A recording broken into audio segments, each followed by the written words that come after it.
आकाशवाणी गोरखपुर। अब रघुवंश सभा प्रमोद कुमार सिंह से समाचार सुनिए। प्रदेश में पांचवां, छठवां और सातवां फेरा बदे राजनीतिक पार्टियों के नेता और स्टार प्रचारक जनसभा, रोड शो और जनसंपर्क के जरिया से वोटरन से अपने पक्ष में वोट देवे के अपील कर रहे हुए। भाजपा के सीनियर नेता और मुख्यमंत्री योगी आदित्यनाथ आज हमीरपुर संसदीय क्षेत्र में एगो रैली के संबोधित करत कहलें कि बसपा और सपा पहले के सरकार भ्रष्टाचार और माफिया राज के बढ़ावा देत रहे। ई क्षेत्र अवैध खनन बदे बदनाम हो गई रहे, बकिर भाजपा के सरकार बनते वहाँ लूट खसोट खत्म हो गई। वहाँ के जालौन, झांसी और लखनऊ लोकसभा क्षेत्र में जनसभा के संबोधित कैली। उधर बलरामपुर जिला के गैसड़ी विधानसभा क्षेत्र में आज भाजपा नेता और उप मुख्यमंत्री ब्रजेश पाठक भाजपा उम्मीदवार शैलेश कुमार सिंह सैलू के समर्थन में जनसभा के संबोधित करत कहलें कि भाजपा के अपार जन समर्थन मिली रहा हो, जनता तीसरी बेर मोदी जी के प्रधानमंत्री बनावे खातिर उत्साहित हो। और श्रावस्ती में अपना दल के सीनियर नेता अनुप्रिया पटेल भाजपा उम्मीदवार साकेत मिश्रा के समर्थन में आयोजित जनसभा में कहलिन कि विपक्ष के खोखला भाषण से वोटर प्रभावित नहीं हुई हैं। चार फेरा के चुनाव बितले के बाद जनता भाजपा का एनडीए सरकार के पुरहर समर्थन देने के मन बना ले हो। एक अलावा सपा प्रमुख अखिलेश यादव बलरामपुर जिला के गैसड़ी विधानसभा सीटी और फैजाबाद संसदीय क्षेत्र में इंडी गठबंधन के उम्मीदवार बदे प्रचार करत कहलें कि भाजपा 400 पार के नारा दे रहा हो, बल्कि देश का 140 करोड़ जनता इन्हें 140 से ज़्यादा न देने के मन बना ले हो। वहीं कांग्रेस अध्यक्ष मल्लिकार्जुन खड़गे, हिमाचल प्रदेश का मुख्यमंत्री सुखविंदर सिंह सुक्खू और कांग्रेस महासचिव प्रियंका गांधी वाड्रा रायबरेली से कांग्रेस उम्मीदवार राहुल गांधी के समर्थन में चुनाव प्रचार कैलिन। सीनियर भाजपा नेता राजनाथ सिंह मोहनलालगंज सीट से चुनाव लड़ रहल भाजपा उम्मीदवार कौशल किशोर बदे प्रचार कैलें। इंडी गठबंधन के ओर से राजधानी लखनऊ में आयोजित एगो प्रेस वार्ता के संबोधित करत कांग्रेस अध्यक्ष मल्लिकार्जुन खड़गे कहलें कि अबले भइल चुनाव में इंडी गठबंधन मजबूत हालत में हो और मोदी जी के गई तय हो। वहाँ के कहली कि 2024 का चुनाव संविधान और लोकतंत्र के बचावे बदे बहुते खास हो। समाजवादी पार्टी के प्रमुख अखिलेश यादव कहलें कि ई उनके पार्टी के विजय डॉक्यूमेंट में और इंडी गठबंधन के घोषणा पत्रों में हो कि जो उ सत्ता में आई त सज्जो खाली सरकारी पदन के भरल जाई और शिक्षित नौजवानन के नौकरी दिहल जाई। प्रेस वार्ता में दोनों पार्टियों के सज्जो प्रमुख नेता मौजूद रहलें। प्रदेश में 7वां फेरा का 13 लोकसभा सीटिन पर उम्मीदवारन के पर्चन के जांच शुरू हो गई हो। पहला दिन ने गोरखपुर और बांसगांव लोकसभा क्षेत्र के पर्चन के जांच कल गई। गोरखपुर लोकसभा सीट से जांच के बाद 13 उम्मीदवारन के पर्चा सही पावल गई, जबकि 19 पर्चन में कमी मिलने पर उन्हें खारिज कर दिहल गई। यही क्रम में बांसगांव सीट से 8 पर्चा सही मिलल, जबकि 3 गो खारिज कर दिहल गई। उधर महाराजगंज लोकसभा क्षेत्र के पर्चन के जांच के बाद 6 गो पर्चा खारिज कर दिहल गई हो। 8 उम्मीदवारन के पर्चा सही मिलल हो। पर्चा वापसी का आखिरी तारीख 17 मई हो। ए फेरा में महाराजगंज, गोरखपुर, कुशीनगर, देवरिया, बांसगांव, घोसी, सलेमपुर, बलिया, गाजीपुर, चंदौली, वाराणसी, मिर्जापुर और रॉबर्ट्सगंज लोकसभा सीट बदे 1 जून के वोट पड़ी। लोकसभा चुनाव में मतदान फीसदी बढ़ावे बदे मतदाता जागरूकता कार्यक्रम के क्रम में आज बनारस के गंगापुर इंटर कॉलेज के मैदान में मतदाता जागरूकता रैली निकालल गई।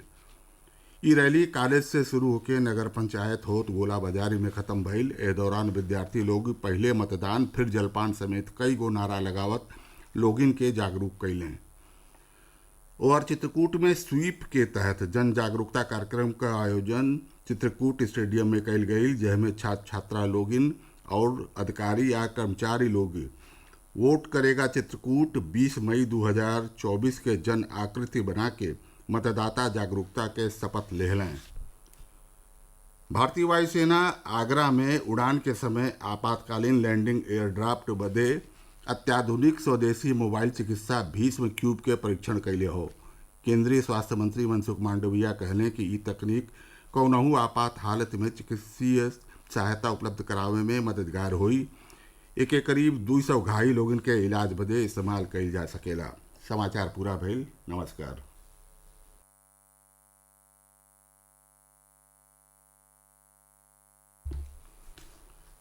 ये आकाशवाणी गोरखपुर है।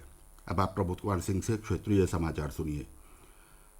प्रदेश में पांचवें, छठवें और सातवें चरण के लोकसभा चुनाव के लिए चुनाव प्रचार जोर शोर से चल रहा है। विभिन्न राजनीतिक दलों के मुखिया, वरिष्ठ नेता और स्टार प्रचारक अलग अलग लोकसभा क्षेत्रों में जनसभा, रोड शो और जनसंपर्क अभियान के माध्यम से अपने पक्ष में मतदान की अपील कर रहे हैं। इसी क्रम में भाजपा के वरिष्ठ नेता और मुख्यमंत्री योगी आदित्यनाथ ने आज हमीरपुर संसदीय क्षेत्र में एक रैली को संबोधित किया। उन्होंने कहा कि बसपा और सपा की पूर्ववर्ती सरकारें भ्रष्टाचार और माफिया राज को बढ़ावा दे रही थीं।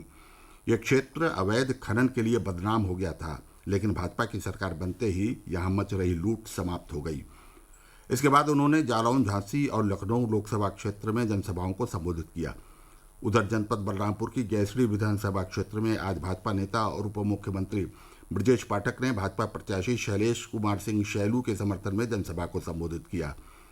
उन्होंने कहा कि अब तक हुए चुनाव में भाजपा को अपार जन समर्थन मिल रहा है। जनता तीसरी बार मोदी जी को प्रधानमंत्री बनाने के लिए उत्साहित है।